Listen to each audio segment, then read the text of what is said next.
So these kinds of zones are very interesting because we've got the escarpment Miombo woodland at the top there, and then as you get closer to the stream, you're getting riverine with the winter thorn trees and things, and there's winter thorn that are actually growing up almost as far, but then you've also got the Brachystesias and Jewel Bernardia that is also coming down from this way. So this is one of those interesting zones where you get the mixture of the two different kind of woodland types, and it's nice to see that they're being allowed to regrow and get bigger as well. So this is actually a really interesting place where you're going to get a wider variety of tree species than you would up there or down there.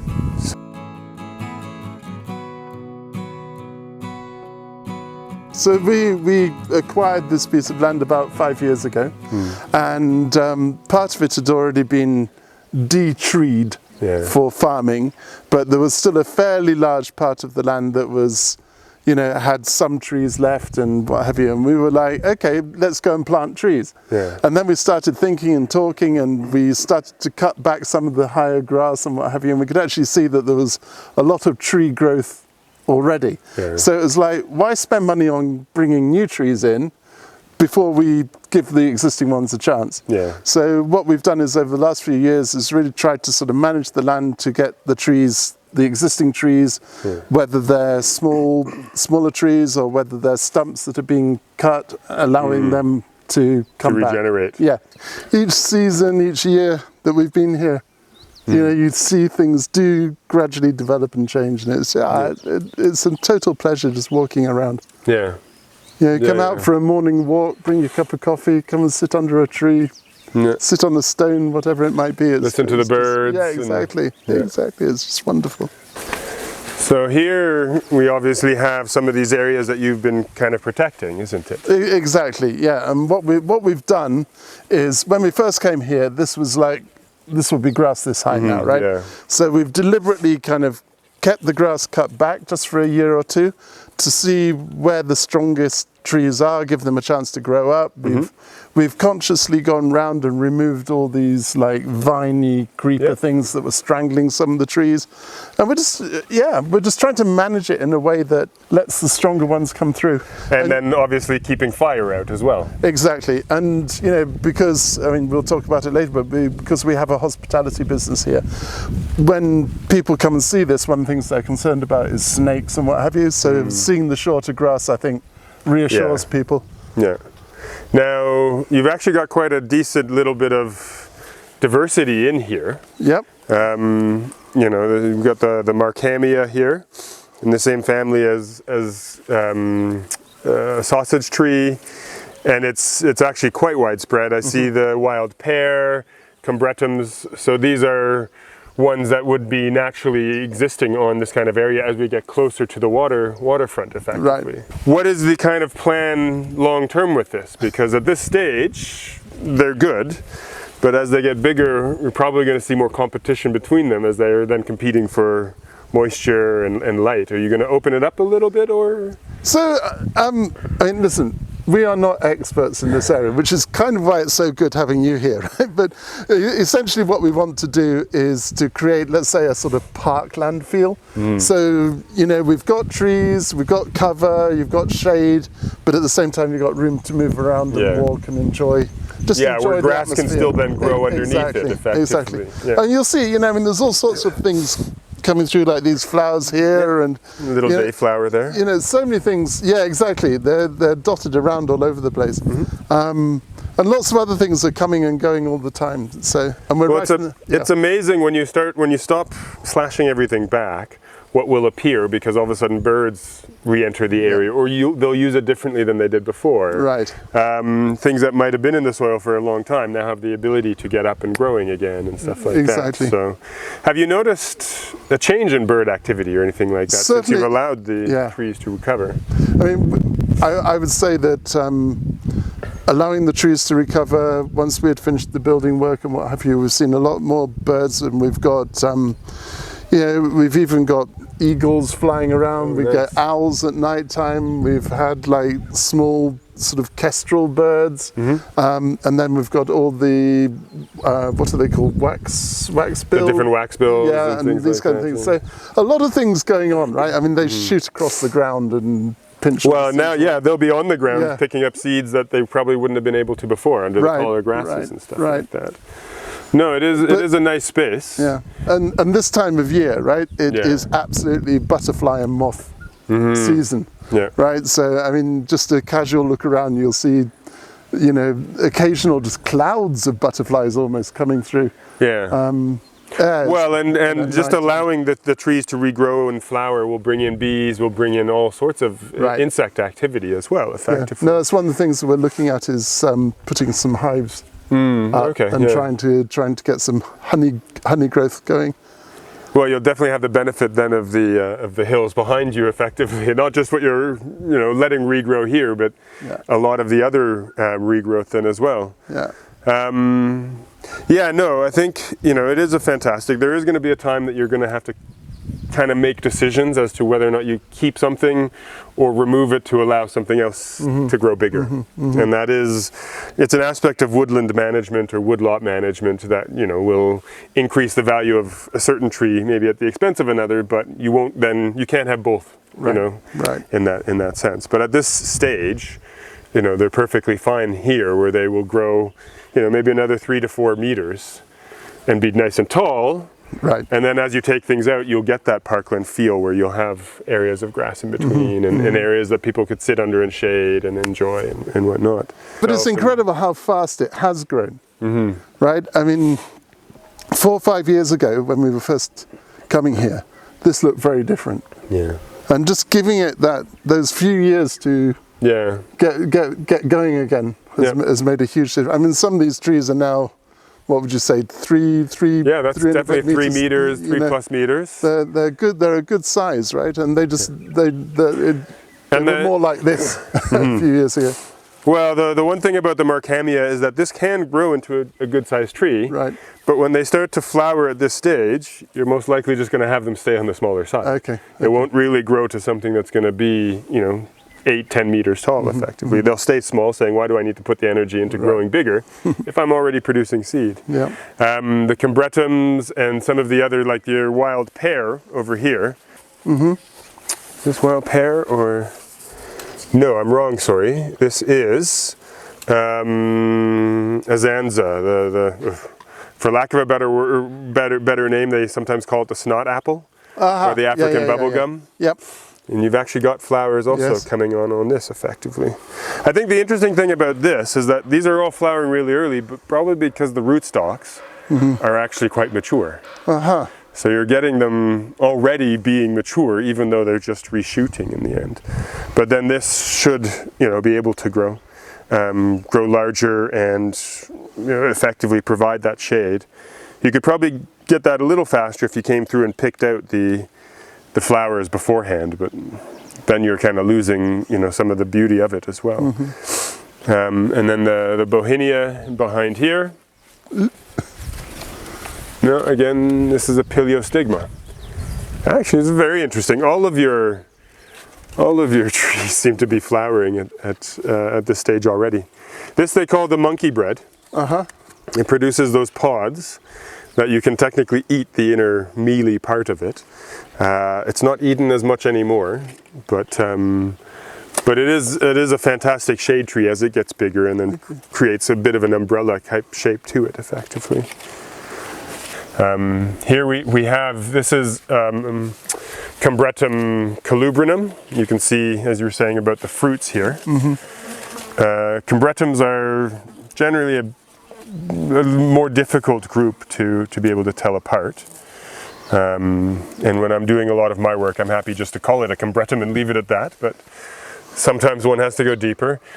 These are fantastic trees in terms of providing that shade. They are pioneering kind of species, and they do love deeper soils here, closer to water.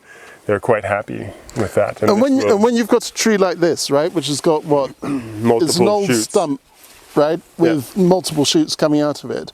I mean, we haven't chopped it back. Some people say, oh, chop it back and just leave one to grow, or what would you recommend with this? I would recommend doing that, yeah. Essentially, you want to keep these ones that are of size. Yeah. You could then just go through and cut these back, even just leaving the prunings around the base effectively. Okay. It will still do that, but at least what you're doing at that point in time is you're saying, no, whatever is produced from the leaves is actually going to feed the roots, and then the roots vice versa are sending up water and everything that they want to here, rather than these sucker shoots doing it effectively. Got you. Because you then have this is another creeper that's then coming up here. Yeah, I'm looking at it here. It's taken hold. I think this is a creeper called Mondia, in the milkweed family. And just by looking at this here, effectively, I'd have to confirm that effect. But again, it's a good one for attracting bees and whatnot. Obviously, when it's climbing up, this kind of will overgrow. And smother the tree eventually, especially at this stage when it's so small. So that as much as I wouldn't necessarily want to move it out, it does need to be managed. Yeah. And then we've got this little. I think of them as willow trees. Of course, it's not a willow tree. Right? They do look like a willow at that stage, don't they? So this is. They have amazing flowers. Sakura-daka. Sometimes also called as the wintergreen tree. And the reason it's called that is because the roots are actually dug for medicine, and they have that wintergreen kind of scent to them. Okay. But this also has those lovely purple flowers that have a fantastic scent at the beginning of the rains and stuff like that. So well worth encouraging so it can get up and provide that. Because I think beyond just the view, actually the sense that you can experience when you're out here and things like that is another really interesting one. But then just looking back here, then we've also got this little one here. Relatively called a Christmas berry, mainly just because of the red fruits. This is Sorospermum febrifrugum. And it'll have little whitish flowers and then these bright red fruits. So the fruits are usually what you'll see, and they last a lot longer than what the flowers do. Oh, there's even a flower right up here. So you can actually see a little flower there. Now, this is not going to get to a tree. This is an understory shrub, usually. Okay. You might be able to get it up to 2-3 meters in time. But it's a nice thing to then have as a diversity side of it, the understory, effectively. And birds will eat the berries, or there will be. I'm not exactly sure which species of birds will, but they definitely will, and then they will move it around for you and all of those kinds of things. And then I suppose the most recognizable of our pioneer species, you've got the thorn trees, the acacias. And they are vicious. Yeah, if definitely. You walk underneath a branch, you got to be careful around these, especially with the hook thorns. Hook thorns more so than the straight thorned ones. But they are so important in terms of getting kind of a foothold into a new area, getting them established, and then allowing some of the other things to come. Because so many birds will either use these areas as protection, forming their nests on the edge of the branches to keep away snakes and other predators. And then with the birds, you start bringing in other seeds and all sorts of things like that. So they are not hugely strong trees is the problem with them. You know, they can grow fast, but then growing fast, you generally grow weaker wood, so they can snap in heavy winds and whatnot. This size, there's not going to be a concern with that, but once they do get bigger, then they become a little bit more susceptible. But there's so many things that do eat them as well, so a very important thing. And then the bees love the flowers when they come out.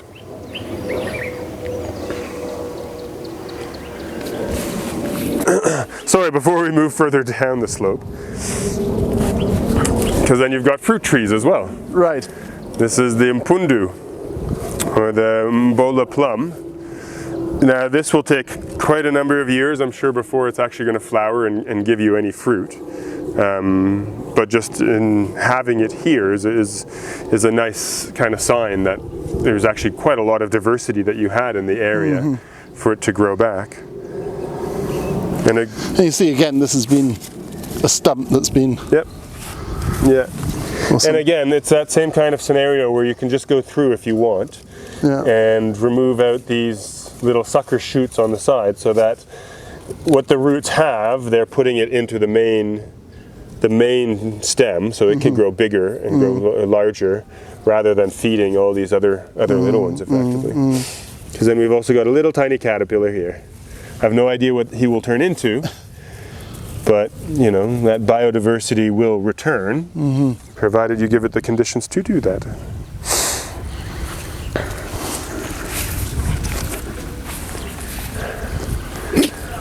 Ooh, bless you.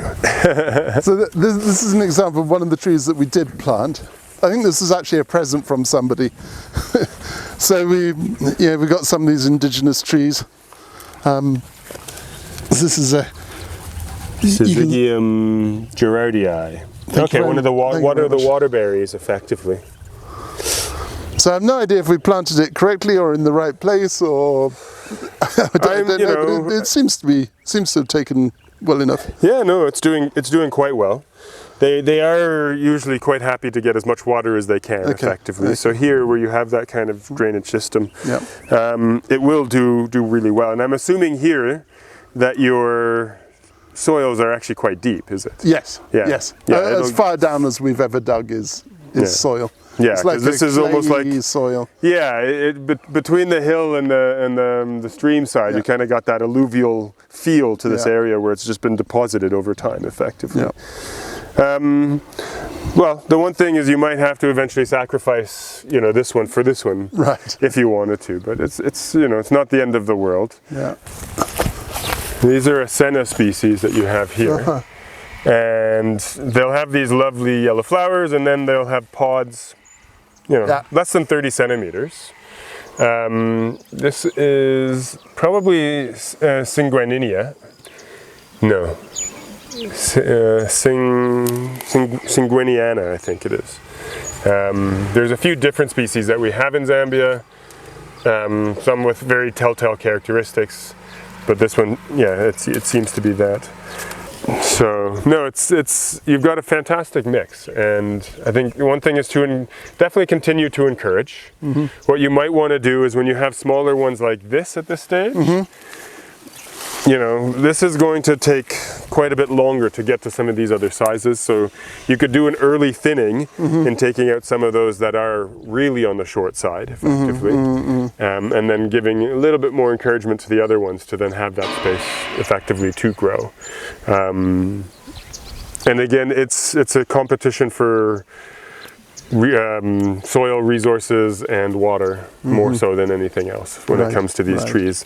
What's going to keep them small more so than allowing them to grow big effectively. So it is going to be a matter of patience and a labor of love to just sit back and watch it develop.